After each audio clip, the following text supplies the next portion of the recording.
Let's combat and fight back with maltracks. The war of the minds, they want control of the masses. And common core, they dumb us down in the classes. Without knowledge, we can't gain access. Build with the elders, take notes and write classics. We keep whining on the block, how it's gonna stop? Let's start supporting our own, make their supply drop. We buy stocks, then we buy blocks. Cause we know the truth and we tuned in to Dr. Maat. Peace and love, family. Welcome to another Truth to Power Talk with your sister, Dr. Maat. Thank you for joining another powerful discussion. And tonight I have with me another powerful guest, but Baba Mkuu is no stranger to the Truth to Power Talk platform. Tonight, how are you, Baba Mkuu? I am doing absolutely fantastic, my sister. How are you? I'm doing all right, Baba. I'm hanging there as best we can in this environment that we're in. Okay. Family, right now, take a moment out to thumb up this video. Baba, this is his second time here. The first time Baba came on, he dropped some serious jewels with Baba Olatunji. And we were talking about his new book, the book that they co-authored called Raising Awareness, Past, Present, and Future. So family, if you don't have this book, please head on over to Amazon. And I believe, Bobby, you're also on Spotify. Is that correct? So Shopify. Please head on over to Shopify and Amazon to purchase his new book, Raising Awareness, Past, Present, and Future. So anyway, family, take a moment out right now. Thumb up this video. Also share this video. Let's fill the chat up and let's get the word out. Let's get this information out, guys. So sharing is caring. Also, if you are watching this broadcast on Facebook, be sure to head on over to YouTube, type in Dr. Maat, subscribe to my channel, okay? And hit the notification bell so that as soon as I go live, you will be notified. Also, if you missed a few of the Truth to Power talks, feel free to check out a playlist that I have created on my YouTube channel, Dr. Maat. The name of the playlist is Truth to Power Talk. So if you need to get caught up, family, on these discussions, be sure to check out the playlist. So anyway, thank you so much, Lynn Mosley. Peace and love, family. And I see a few people in the chat. I see New Black World Order. Peace to you, brother. I see Lynn Mosley. Peace and Black Power. Brother Kufu. Peace and Black Power. All right, family. So at this time, I am going to read Baba Mkuu's bio. Mkuu Mzee, esteemed elder, is the co-founder of the Raising Awareness Group.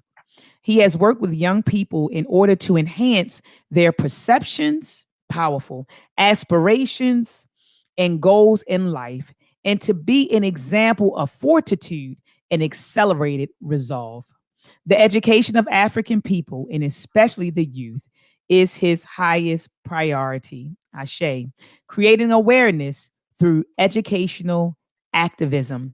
That was powerful, Baba, and very, very powerful. And as I read this, I thought about Dr. Frances Cress Welsing, and her passion was teaching the youth. I also thought about, peace be upon her soul, she just transitioned on September the 28th, Dr. Patricia Newton. Yes. She was also passionate about our youth, and so just to read that, I started thinking about these people and thinking about you, Baba, creating awareness through educational activism. I remember reading a quote, Baba, on Facebook that said, an educator is either a liberator or, I want to say, colonizer. It was like one or the other. Either you're going to liberate people or you're going to continue to assist with the colonization of people. And so as an educator, I myself strive to liberate our people through education. So I love your quote, creating awareness through educational activism. Yes. Yeah, absolutely. So anyway, Baba, tonight I brought you on the show, or brought you on the platform, because I believe the first chapter of your book is Critical Thought, The Path to Integrity. That's the first chapter, and that's powerful. That's powerful. The first chapter of your book, Critical Thought, The Pathway to integrity. So, Baba, the first thing I want to do is ask you, what do you mean by critical thought? I want to break it down, there. Let's start there. What do you mean by critical thought? Isn't thought just thought? It is, but it's important for us as African people to look at thought totally different That's than right. Europeans, because having the thought process in a manufactured European society doesn't mean that these are our thoughts as Africans. These are European thoughts. So we need to look at it as Africans secondarily. And I say secondarily because primarily we need to find out what thought is, what critical thought is. So let's keep it real basic. Let's look at what critical is first before we go to the thought part. And Let's go, Baba. critical comes from the Greek word kritikos, and it implies that there's a critique. And I'm reading from my note right here. Intellectual capacity in the means of judgment, for judging, and being able to discern. Now, remember that last part, being able to discern. That's going to be very, very important as we go into the conversation. Now, what does critical thought, those two words together, mean? What is the definition of that? And we're not talking about African thought right now. We're just talking about the pure definition of critical thought. It is the objective analysis of facts to form a judgment. There's that judgment part. We're gonna probably explore that a little later. Knowing you, I know you got a question about that. Oh yeah, I'm sitting here, Baba, right now. I love the fact that it said objective. That was on purpose. Objective. There you go. And we know we're going to talk about the objective part too. Absolutely. Out of many definitions, and there's many, they can be found to generally include the rational. Remember these words: the skeptical, the unbiased analysis or evaluation of factual evidence. That's what critical thought is. And then we can start right there.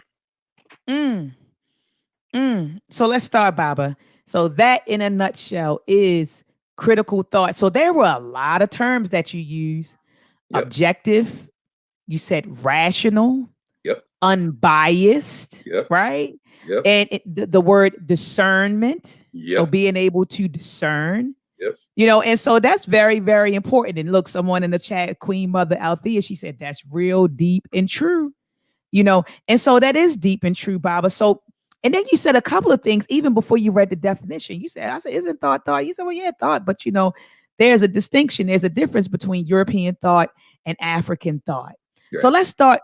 Can we start there, Baba, with, okay, so now that we've defined critical thought, first of all, before we even go there, the difference between, why is critical thought or critical thinking, why is that important? It's twofold. Either you can be the prey or you can be the predator. Bingo. And the way that you think, basically it comes down to that when we live in this European paradigm. The way that you think is going to make you a predator or a prey. And you need to understand where your circumstances are involved, of the circumstances and the situation in where you live, where we live as African people. Some of us that have no clue that we're prey. They have no clue. They have no clue that we're simply pawns in a larger picture of capitalism. They have no clue. They're rolling right along on auto drive, going about their lives. You have your job. You're pretty comfortable. You got a nice house. You got a wife. You got a husband. You got some kids. You got 2.5 kids. You got 1.5 cats. You got 2.5 dogs. You got a Mercedes sitting in the driveway. You got an SUV sitting. The other car sitting in the driveway. You're good. You're good. Those people, and that really involves most of us, are rolling along on autopilot, thinking everything is fine. But the bottom line is that you are simply participating in a larger machine of capitalism. And if you don't think your way through this, you're going to go to your grave, living all your life, making other people rich, and not bringing none of that stuff with you, and not even contributing to the progeny of the generations behind you, coming up behind you. That's a fact, Baba. I think I hear Like an echo. It might be me. I just okay. There it is. I think it was like some sort of feedback. But I agree with you 100%. When you don't think, you'll always be the prey. When you're not thinking. The issue, Baba, for me is that when I communicate with people, people believe that they think and think often, but we really feel and believe more than we think. I tell my students often, at the university I teach at, I tell them often that thinking is a skill. It's something that you have to be taught how to do. It's not something necessarily you just wake up and you just no. It's a skill, and you have to be trained to think, and you also have to be trained to think critically. So like you said, Bob, if you don't know how to think, and if you don't think often, and if you don't think critically, you will be the prey, and you will be, subjected to oppression because you're not thinking. And then someone in the chat, brother New Orleans Uptown 17th, you said, how does all of this African mumbo jumbo help black men getting killed by white cops? I'll wait. We could solve our problems overnight if we unified, codified, and thought and acted. So anyway, I just wanted to address that. But anyway, Baba Mkuu, sir, yeah, I just think that I hear what you're saying, that we wouldn't be in the position we wouldn't be in, or continue to be victims. I'm sitting here thinking about Blueprint for Black Power, and Dr. Amos Wilson said that the black man will no longer be a victim when I think I'm butchering the quote right now, but basically he was saying that you would have to take that power back. You would have to then change the power differential that lies between us and our victimizer. But you can only do that if you think. You can only empower yourself if you think. So thinking is very critical, Baba. And I'm glad that you drove that home for us. But Baba, let me ask you this. In the beginning of the conversation, you mentioned African thought, and European thought. Okay.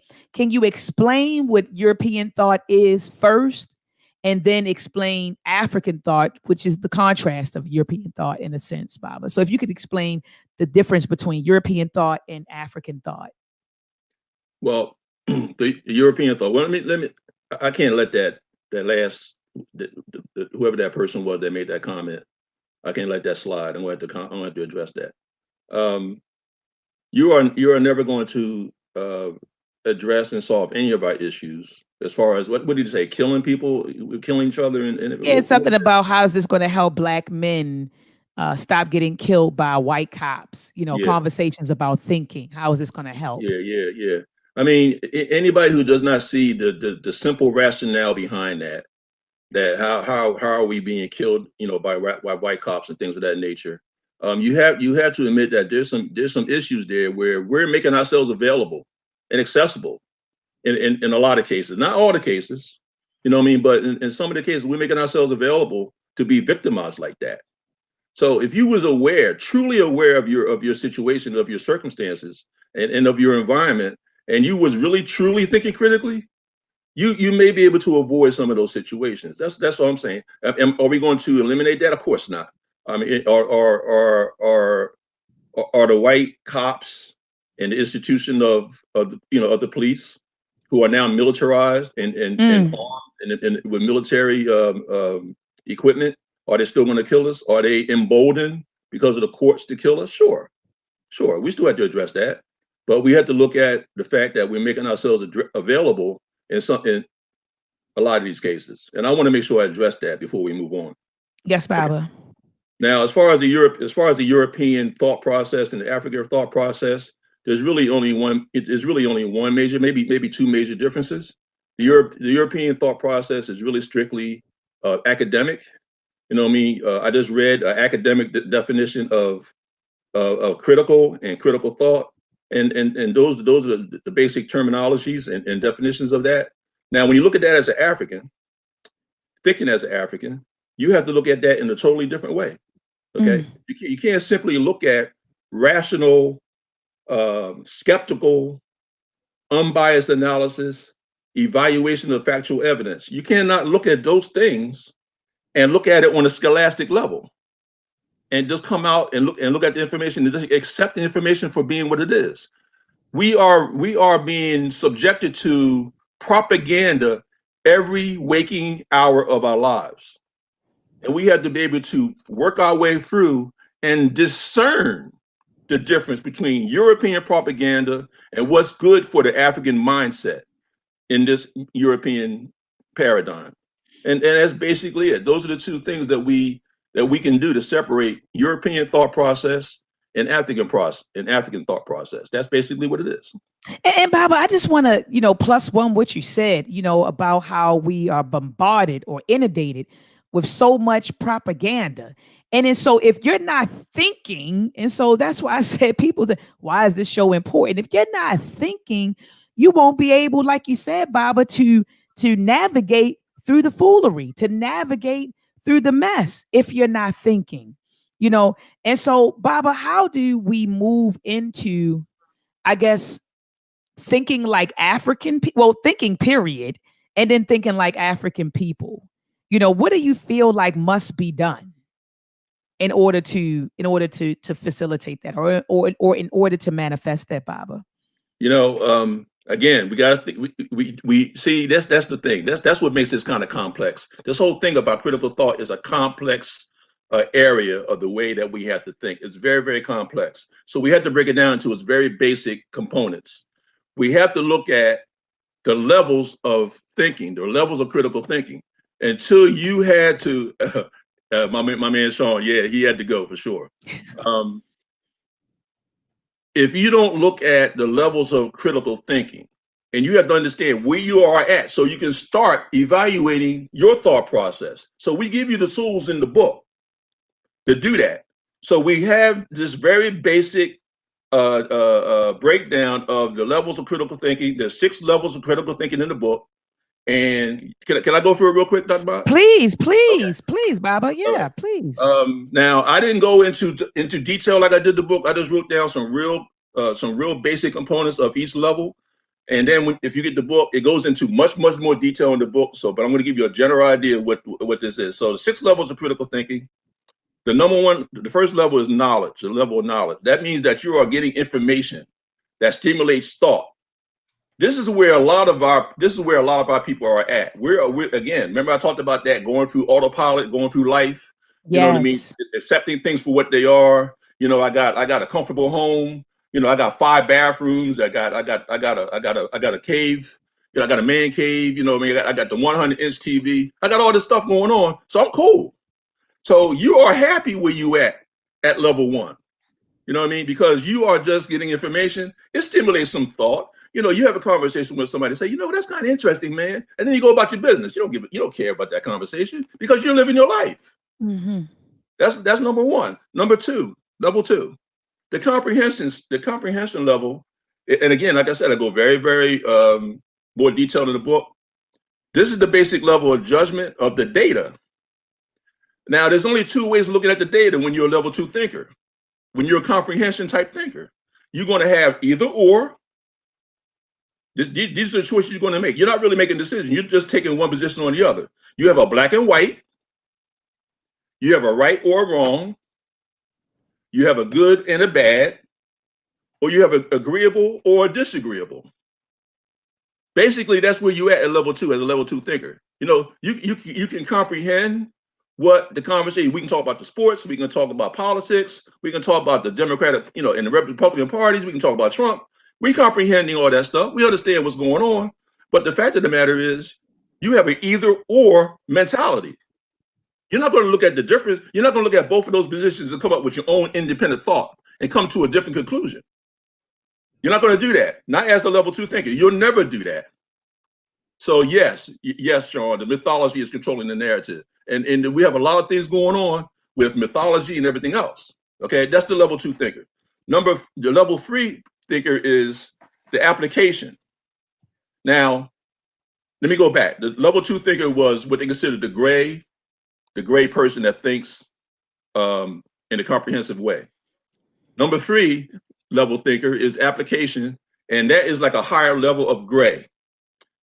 He or she can comprehend concepts and not feel challenged, but still think in the gray level of level 2. Okay, so in other words, you know how that guy is. I'm gonna take my time on this, Dr. if you don't mind. Oh, please. I have my book, Baba. I'm learning. I have my book out. I'm on page 20. I'm on page 26 with you. I really love this opportunity to teach on what we're trying to push in our book. Now, that's right. They don't feel challenged, but they still think in the gray as a level 2 thinker. Now, you have these people who, again, you talk about politics, you talk about this, you talk about that, and all these different things, and you say, you know what, that's pretty interesting, man. Wow, that's pretty good. And you are intrigued. You are naturally intrigued, and everything else. But you can't make it from gray. You can't make it from gray. You're not going to go no further than what they consider a black and white thinker.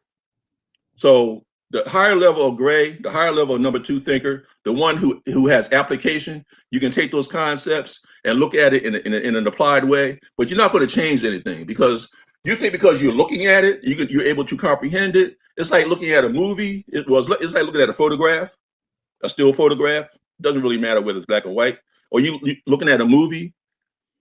Those are things that are, photographs are still pictures. Movies are scripted entities.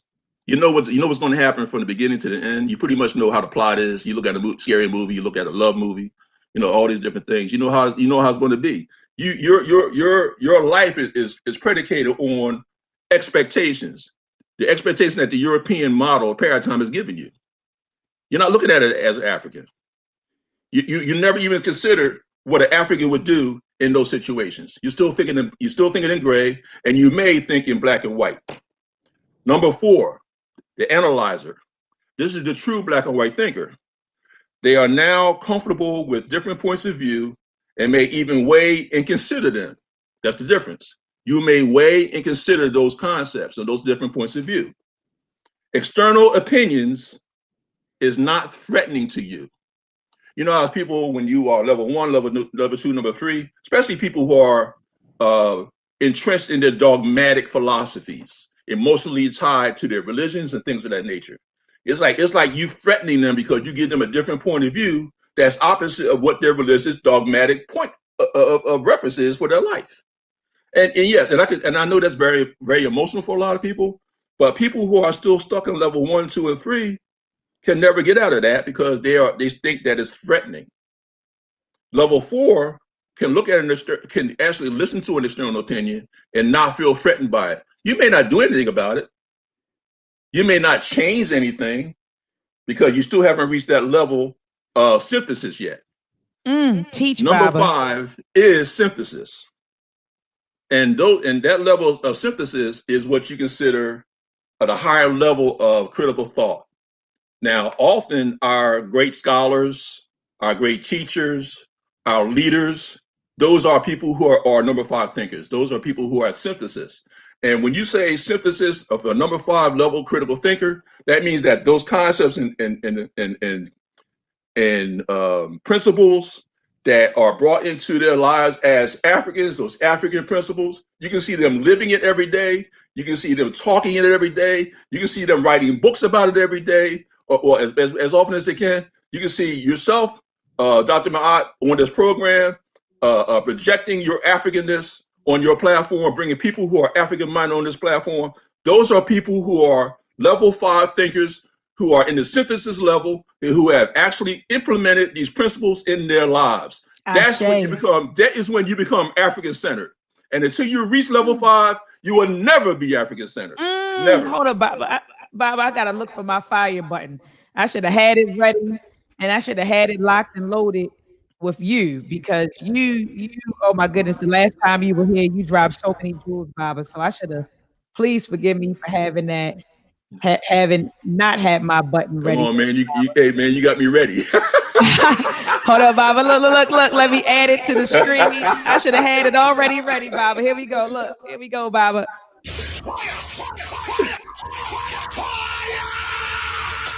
Woo! Yeah. Oh my goodness, Baba. You said it's not until you apply it. You said let's get the knowledge. Let's get the knowledge. Let's comprehend the knowledge. let's apply. Baba, you said, but until you synthesize and you start applying, you ain't doing. You Woo, ain't doing Baba. nothing. All you doing is talking, looking good. We have plenty of people. We have plenty of people in our community that do good at talking and don't change shit. That, Don't that's a change fact, shit. Baba. That's a fact. That's a fact, Baba. You turn Like around. You said, turn around. talking. Hey, look. You turn around. They talking about, man. Don't do European holidays, man. And next thing you know, they out there buying turkeys and shit. Yep, facts, Baba. Contradictory. If you want to eat Thanksgiving turkey, just eat it. Just eat it. You know what I mean? Because Exactly, it's okay to get with your family. You don't have to celebrate the holiday. But since we do it traditionally anyway, just go ahead and do it. Be with your family. Now right, we can't do it now because of COVID-19, right, obviously. because of that. You know what I mean? But don't feel as though you gotta project this big gigantic. I'm the African, the gorilla in the room. That's I'm the biggest, baddest gorilla in the room. I'm more African than you. You know what I mean? And then next thing I know, you out there eating all the damn turkey and chillings and you know what I mean, and biscuits and everything else. Hey, Baba, look, I had brought on Baba Mkuu Baruti, and he and I did a show on drawing a line in the sand, and we talked about the contradictory behavior that we've observed over the years, in the conscious community, the African-centered community, the woke community, whatever, all these different communities. But, we were talking about, just like you said, that contradiction. But like you said, Bob, it's not until you applying this stuff, right, that you can call yourself African-centered. I agree with you, Baba, 100%. And that's why it's important to go down these levels of critical thinking, because this is when you separate the European modalities from the African mentalities. Now, let me finish on synthesis, number 5. And when you're dealing with a person that thinks on the synthesis level, there are very few absolutes. Very few. You implementing this data, if it's viable. Now, I mean, when you implement this information and concepts into your life, the person who thinks on the synthesis level, make sure that information is viable, that is going to benefit them and their community. You're just not going to automatically go out there and say, you know what, man, I think I like this 7-day Adventist thing, man. I think it's going to improve my my community. Let me join them in and get it. But you're giving up too much. You may have some benefits there. They may be able to offer you something, but you're giving up too much. A person who thinks on the level of number 5 is never going to do that. That's right. Never going to do that. Okay. Implement this data if it's viable with their own thought processes. That means that the way you think as an African, what you bring in has to be compatible with your new African-centered mindset. If it's not, you reject it. You reject it. We call that in academia evaluative thinker, an evaluative thinker. So you take the information and you evaluate it. And if it makes sense, you apply. If not, you discard. So an evaluative thinker, go in and teach, Baba. Right. And so basically, once you get to number 5, the gray level thinker and the black and white level thinkers are gone. You never go back to those levels again. There is no going back. There's no going back. Now, number 6. This is where we are kind of going to the ideal situation. These are called the action and full color thinkers. And think of this as a person who thinks in technicolor and high definition. Think of that. You know what I mean? And our great teachers sometimes are level 6 thinkers. We may dismiss some of those, philosophers and teachers, the great people who are actually the full color level 6 thinkers, as fuzzy, maybe sometimes pseudo type thinkers. But what happens is sometimes the things that are unconventional, sometimes those things come true. Sometimes those things come true. So we can't put anything out of our mind as not viable when it comes to a level 6 thinker, because these are the ones who are pretty much our fortune tellers. These are like our oracles to a certain level. We have very few people who are like the oracles of ancient of African history. You know what I mean? That's what oracles did. They pretty much predicted where our civilization was going, where our culture was going in relationship to other cultures and other civilizations. That's pretty much what happened.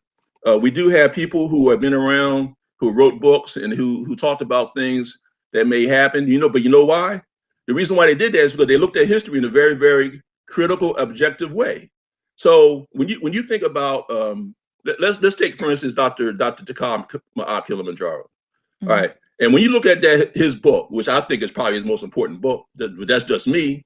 When you look at Box Square, okay, and on a scientific level, he took the history of America, of the United States, right? Looked at all that information, right, exactly, Box 2. Looked at all the information, and it kind of tells you in the history what's going to happen to oppressed people over the lifetime of that civilization. So civilization is coming to an end.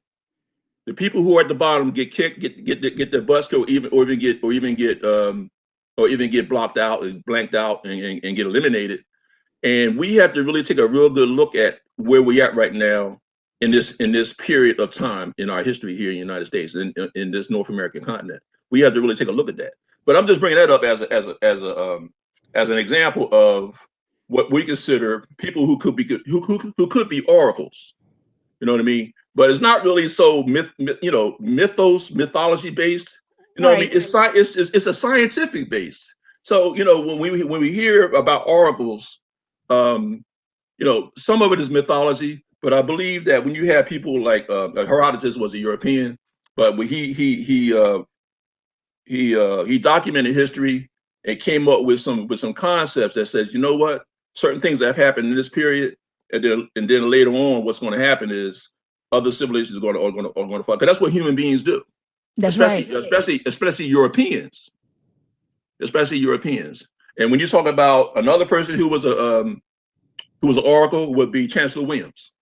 When he wrote that book, Destruction of Black Civilization, he told you from A to Z what had happened to Africans on the African continent. And basically, you can take those same concepts, how that European acted, and bring it right over here to the United States, and you can see the exact same thing happening. Mm-hmm. Yeah. I mean, human behavior is consistent, Baba. Right. Human behavior is consistent, and you carry you wherever you go. So the European is who he is, and he's going to carry himself wherever he goes. But go ahead and please continue, Baba. So So now we're getting into viewpoints, we're getting into theoretical science, we get into hypothesis, and so you look at those things, you vet it, you look at it, and then you put it to the side. You say, let me keep an eye on that, and that's really what level 6 thinkers are. They give you something to think about. But you better keep an eye on it because it could be viable. It could be viable. Way, when you're at level 6 thinker as an action and full color thinker, you better believe there's no theories. I mean, there's no absolutes, but there are theories and there is hypothesis. But there are no absolutes because you can't rule anything out. Anything is possible. Oh, hold on. Hey, brother Sean P, and I do see brother Kofi Pasai TV is in the building. Masi Warrior Clan is in the building. I see brother Sean P. I see some of my French speaking brothers and sisters in the building. Hotep and Black African power to you. Brother Sean P, I want you to send this to brother Ankh if you can. Baba Mkuu just said that when you are on a level 6 thinker, action in full color, that there are no absolutes. Baba, I've been telling my man, brother Anka Cat, for a minute now, because here, Anka get in his thing, we battling here now, we go back and forth about different things. And I say, I said, no one speaks in absolutes. I might say, according to the research, this is what we believe is true, or this is consistent with what we believe according to the research.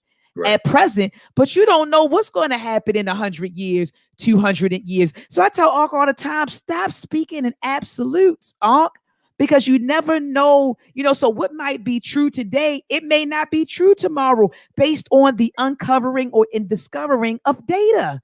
So like you said, you don't think in absolutes. There are theories, there's hypotheses, there are things we know that are consistent with what we currently believe or consistent with the research, but you don't want to speak definitively about things. Exactly. And look, brother Sean P said, okay. Yeah, because I tease Ankh all the time about that. I say, Ankh, you can't be speaking, man, in absolutes, man. He can stay there. He can stay there if he wants. All I was going to do is come up and slap him in the face. That's all I was going to do.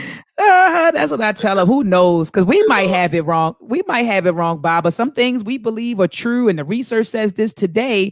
in 100 years, they might be looking at some of the stuff and the stuff that Dr.maat said, oh, well, we got more information now. So we've moved beyond that theory or that hypothesis. So yeah, I very rarely say never to everything. I mean, there's only one or there's only a couple of samples where I say, nah, never. I'm never going to believe flat Earth theory. Never. Right. I'm never going to believe that. I'm going to tell you that it's possible that there could be some inner Earth stuff going on. I mean, even now, there might be some inner Earth stuff going on, but that don't mean that it's been going on for the last 1,000, 2,000, 3,000 years.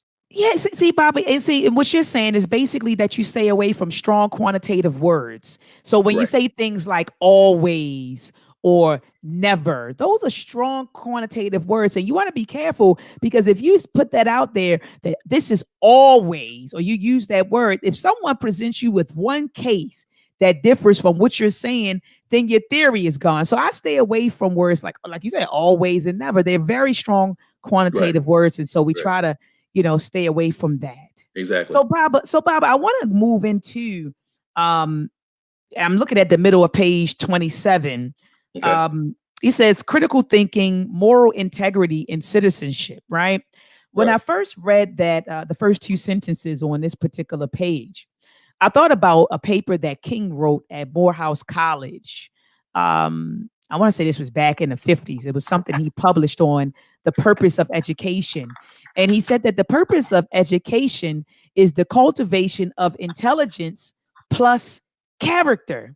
That is the true goal. He said that is the true goal of education. So then when I read what you wrote, you say the foundation of our thinking must be a fully saturated moral one. I said, ooh. Yeah. We find that the principle of Ma'at supplies all the African needs to provide the basis for living a clean and honest life that will result from a clean and honest way of thinking.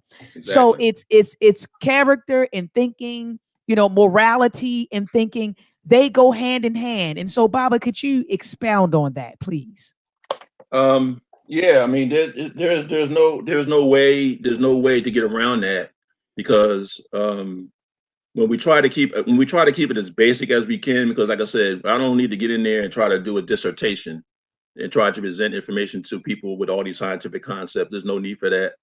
But when you look at the levels of thinking, and you tell people that you absolutely have to be at least a level 4 thinker to analyze information and not feel threatened by it. That is the absolute number one step that you need to get to. That has to be your goal, to be a level 4 thinker before you can even think about anything else. And until you get there, you can't even think about going to level 5 and synthesizing these other concepts that have been entrenched in your soul as a African on the North American continent. Because from cradle to grave, if we're not lucky, we're going to be constantly inundated with European philosophy and the capitalistic mindset. And we're going to go to our grave, and we're going to our grave as a footnote. No, we're not even going to be a footnote in history. We're just going to be another, we're going to be another out of millions and millions of people who just simply lived and died. So until you are a level 4 thinker, you cannot even think about that. So, but to answer your question, in order for you to be moral and critical and have synthesis in your life, you have to understand what the concepts of Ma'at is. Okay, so there's no ifs, ands, or buts. That's why that part right there is so important. You have to bring the principle of Ma'at, the African sense of morality, into your life and synthesize it into your life before you can go anywhere else. And that's why I said it's very, very important. You'll never be African centered until you reach level 5. Never. Hold on, Baba. I gotta give you that right there.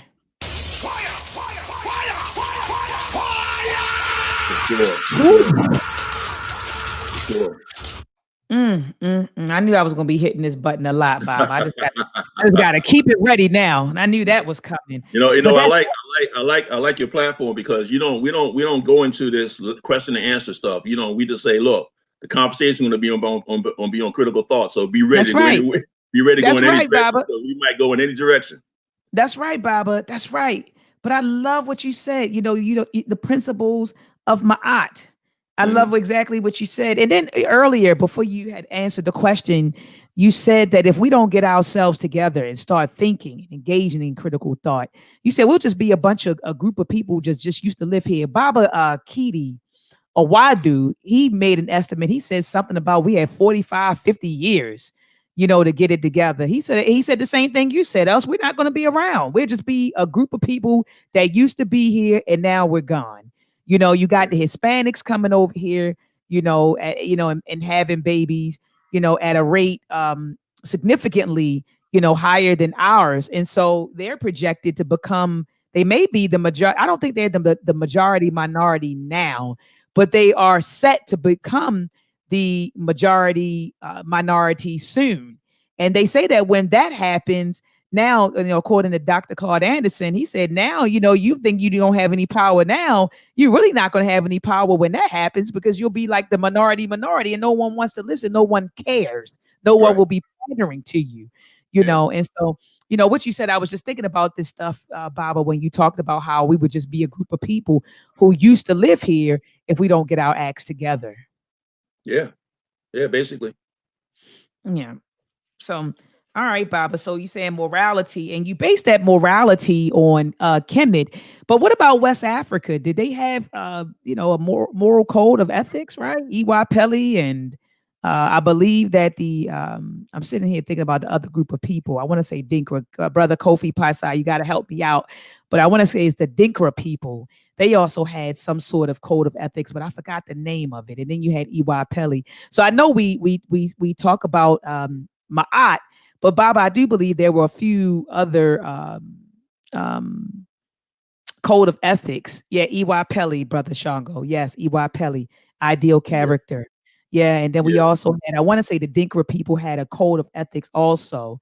I wonder if brother Kofi Pasai is still there. He studies West African history and culture thoroughly. But Baba, what would you say about implementing some of those as well, or in addition to Ma'at or alongside Ma'at? No doubt. I mean, we have to look at the code of conduct, the moral code of conduct of all of our African civilizations, and where it came, because basically, the child, the mother of all that is the now valid civilizations.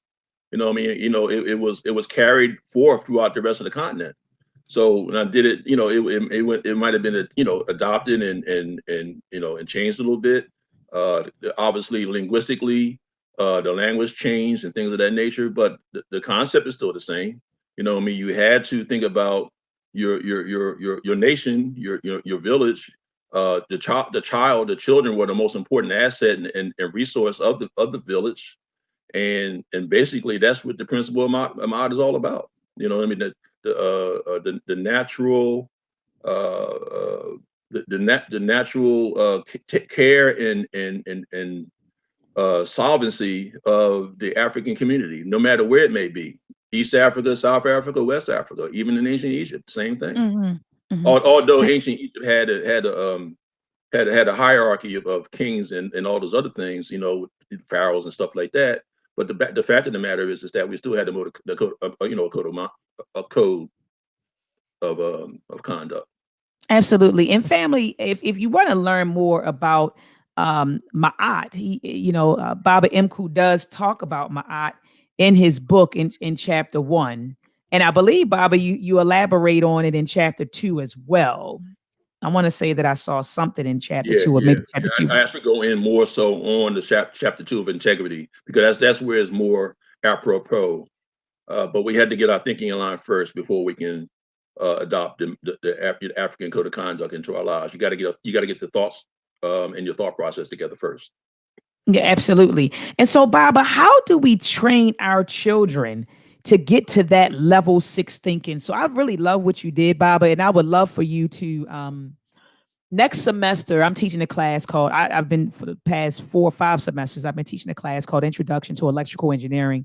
And the class is broken into 3 modules. The first module is Introduction to Analog and Digital Instrumentation. Second module, we focus on Python coding. Third module, we focus on professional development.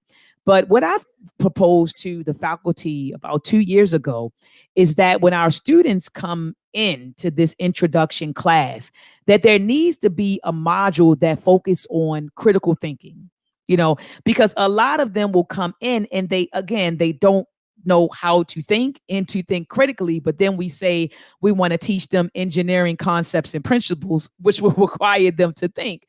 So I had proposed that we need to, or that we should have, a critical thinking module with them and train them how to think critically, and of course it'll progress as time goes on, as long as they're matriculated into the program, but at least they're introduced to, critical thinking prior to being expected to learn engineering ideas and concepts. So my question, Baba, to you is this: how do we train our children to reach level 6, to become a level 6 thinker, to be in action and full color thinker? How do we train our children to get to that point? I have some ideas, but I want to hear your ideas, Baba. Yeah, we had to have workshops. It has to be real live on one-on-one, leader group workshops where the children can engage in exercises where they're looking at different types of data, different types of information, and learn how to process that information and not get emotionally involved or engaged either on one side or the other side of the argument. It's almost like going into law school when you have moot court. And I know several lawyers who went through moot court, and these are court sessions where they're arguing about different things, with a jury and with a judge that are very, very. Sometimes the cases can't be won, but you are asked to engage in the process of defending or prosecuting different different cases, even though you may not be constitutionally agreeable with whoever that is. So children, and it doesn't take it to that level, but you have to bring children into these kind of conversations where, all right, let's have this conversation about A. Let's talk about the different dimensions of it. What are the possibilities? What can happen with this, with this situation, and then let's come to a conclusion, and let's see if we can, I guess you can just say disagree or agree with the conclusions of it, and when they're able to do that, because you have to be able to look at information and not feel threatened by it. That's right. There's no ifs, ands, or buts about it. So until you get past that part where new information is threatening to you, until you're able to do that, you can't reach level 5. You definitely can't reach level 6. No. So that's where we have adults now who will never get past that part because they have become so emotionally. Matter of fact, let me read this part about the emotional part, because I think you just hit on something that's pretty important. What page are we on, Baba, so I can read along with you? We want to be on page 19. Is actually the first page of critical thought, and it's going to be starting at the bottom of the page, and it's going to go into page 20. Why do we get emotionally involved in our discussions and in the information of our personal research? Is it cultural, or is it just not having the correct thinking skills to process said information? The balance is important. Without it, the information that you transmit or relate to others in all of the various platforms and social circles is subsequently flawed. Your emotional attachment renders such information useless to those you are trying to reach or educate. It is due time for all of us to up our game and learn the proper methodologies of research. But before we do that, we must lay the firm foundation of proper critical thought.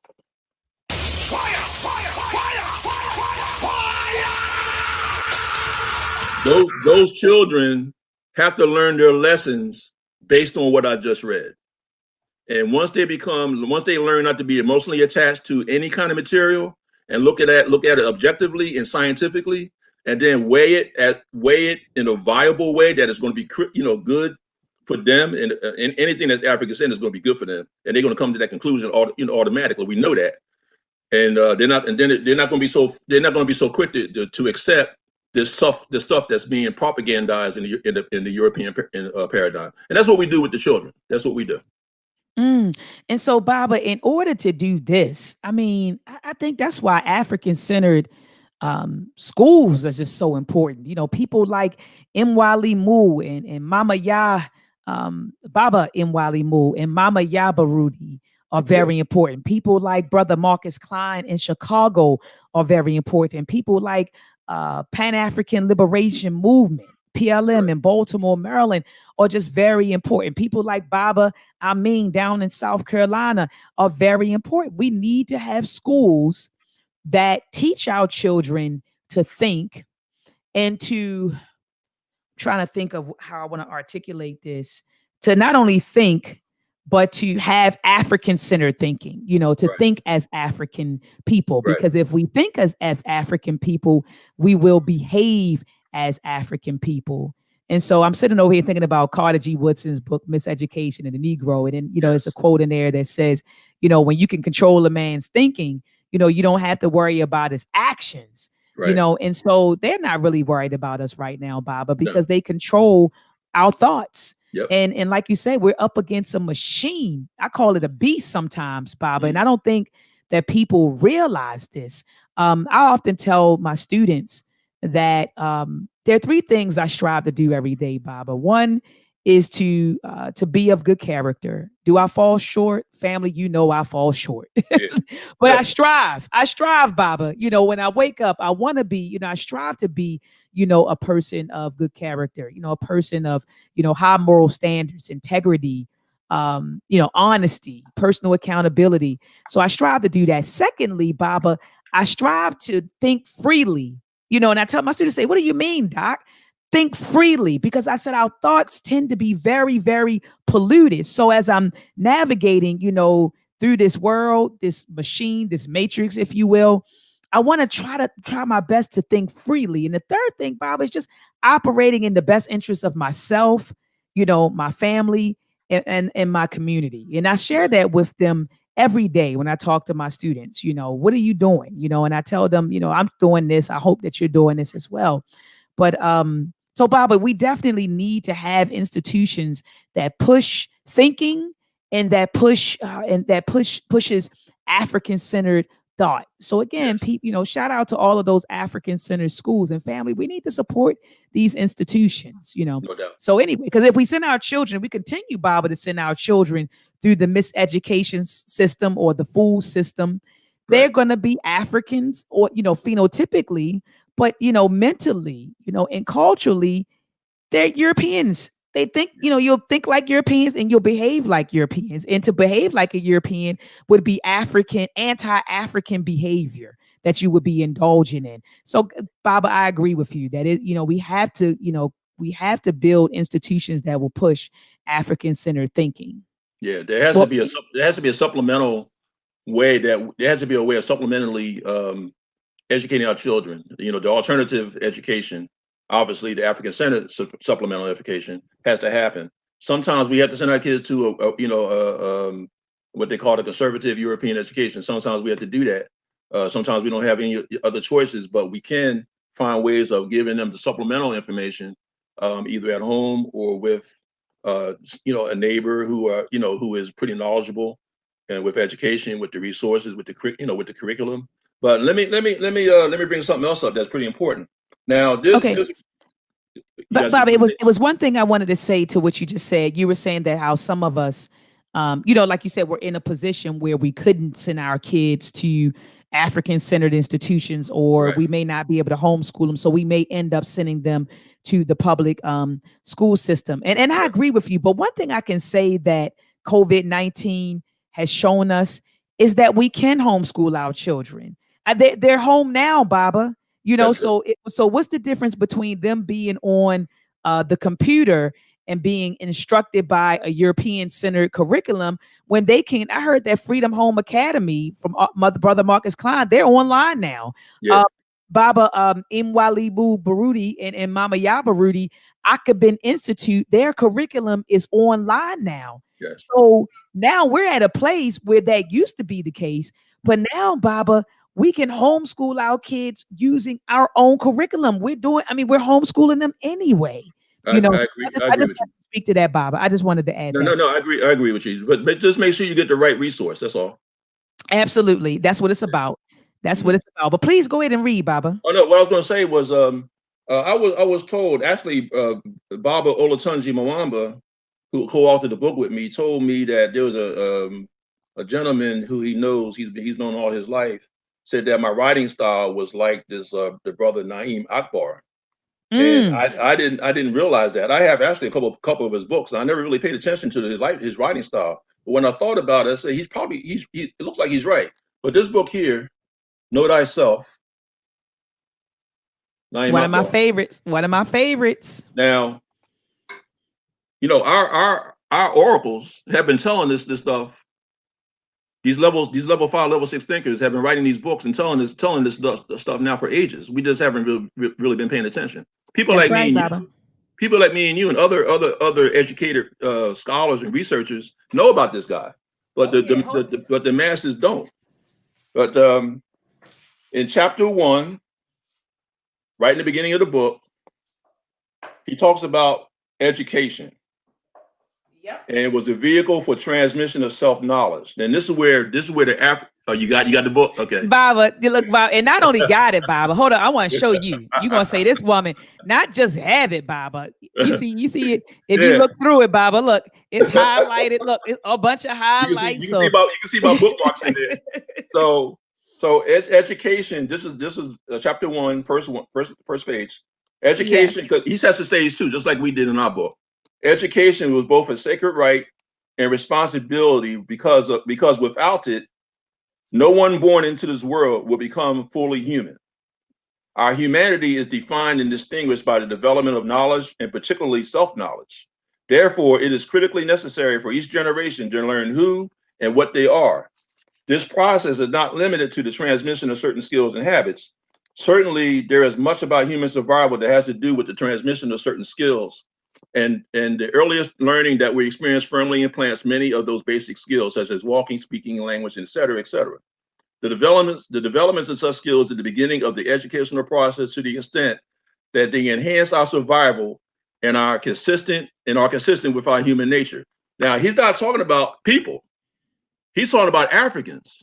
And he's talking about how we can enhance our survival, because he understands the paradigm. Now, this brother is a scholar. He's a scholar to the nth degree. So he talks in scientific terms. So you almost have to be like a translator, to kind of know what he's saying.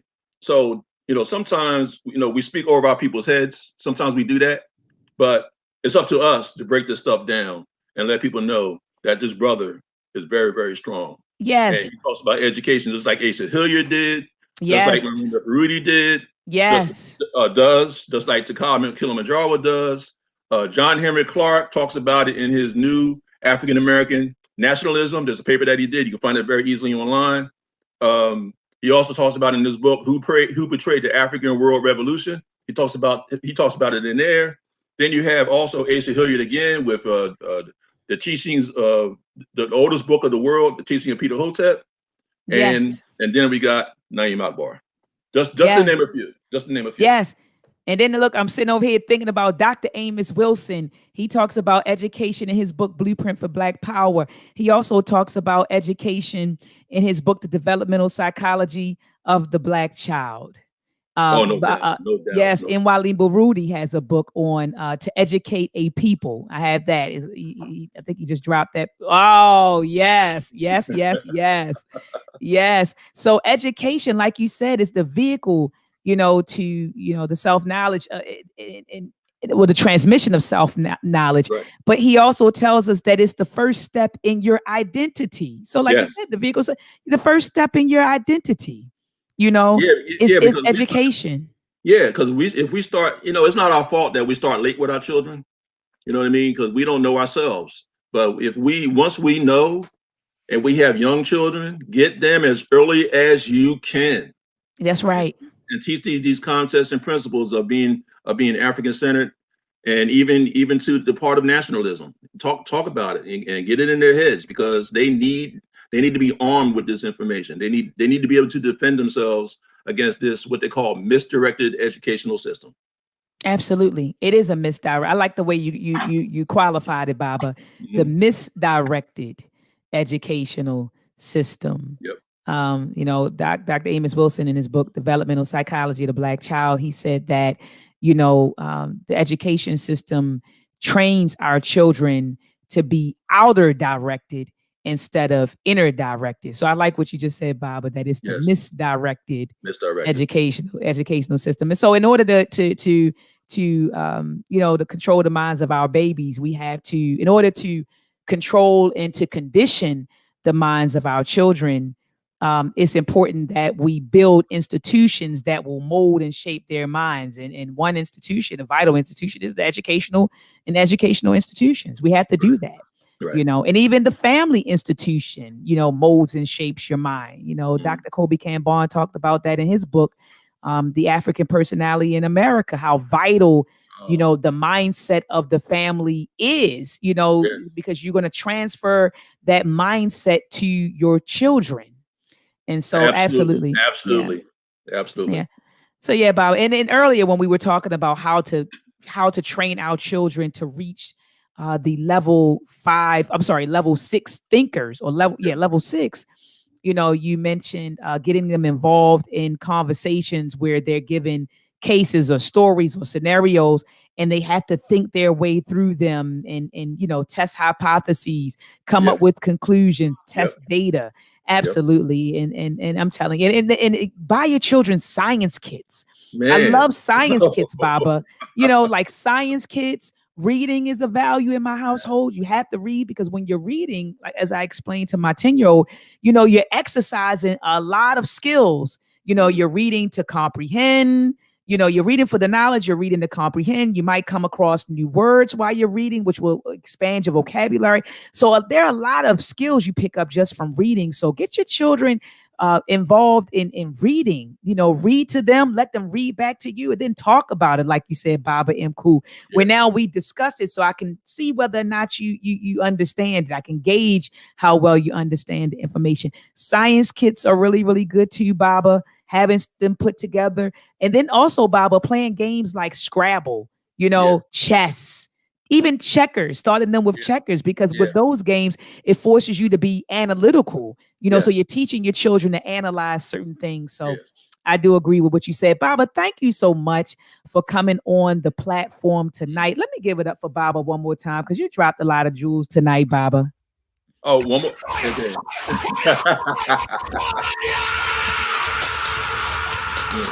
And one more thing too. My granddaughter, who's 7 years old, she's thoroughly enjoying your Meltrick books and DVDs.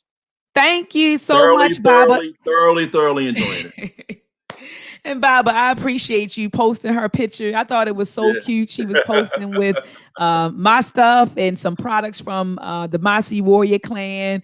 And so, Baba, I just appreciate you. I see how you support all of the next generation coming up. You support all of our projects.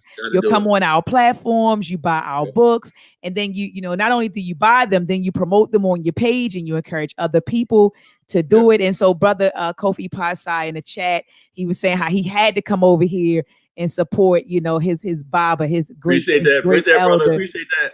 Yeah, so Baba, Sean P and them, they came on over. I see that we had brother Takai Kilimanjaro, Dr. Takai Kilimanjaro in the building. Salute to you, Dr. He's not a doctor to me. He's my little brother. He's not a doctor to me. He said that's your little brother.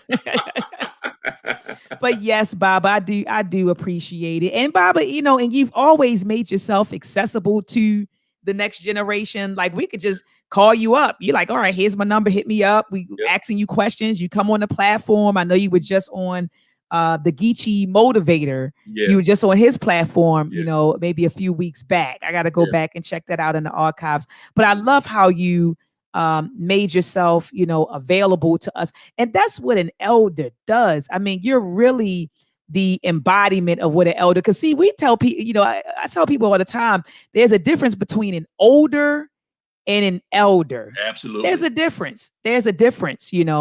And so I thank you, Baba, for being our great warrior elder. And I see people in the chat, they're like, Elder Mkuu, they're shouting you out, Baba. I'm gonna click on some of them so that you can check them out. A lot of them, I gotta scroll through. Oh man, there's a lot of comments. Everyone's like, I dig the scientific love. Always appreciate the love. Yes. So they're in here, just shouting you out, Baba. I don't know if you can see the comments. I see it. Yes, Baba. Yes. Yes.